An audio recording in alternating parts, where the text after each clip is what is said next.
Aren't they? Now, a company's hoping it can find millions of pounds worth of gold reserves beneath Snowdonia National Park.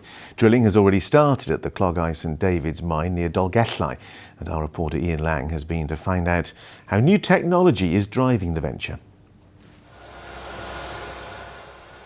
This is what going for gold looks like in the modern world of mineral exploration. In a famous old mine beneath Snowdonia, they're using modern technology to search for what they believe could be rich pickings. Now, the history of mining here goes back around 150 years, and in that time they've extracted around 3.5 tons of gold, and the team here believe there could be a lot more. We're not only trying to reopen the mine here at Clogau, but we're exploring the whole Dolgellau gold belt, which runs for several miles past this site.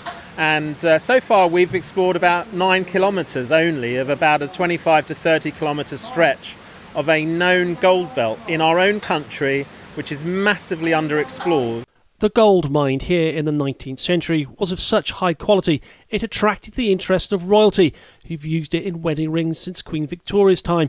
Back then the miners had to rely on their own instinct and hard work to find the gold. It was a tough life, but the new generation of prospectors can rely on modern science. I think the old-timers took what was obvious, so we're now applying other geological techniques that they didn't have available in those times. One of them, as George said, is the diamond drilling.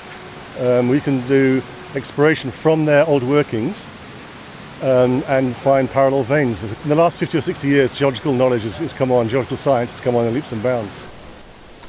Now, this is what we're talking about. This is from a previous period of mining. You can see the quartz and the gold. Now, this rock alone is worth quite a lot of money, and sadly, it's not a free sample. It's a painstaking process, but the current thinking is it will be around a year before any final decision can be made. But there is a long-term vision. We're very responsible operators. We do things properly and by the book in terms of regulations, but we also want to bring something back to this community. So that's why we have this idea of, as you say, an interpretation centre or a museum that educates people about the history here, and hopefully not just the history, but the present and the future.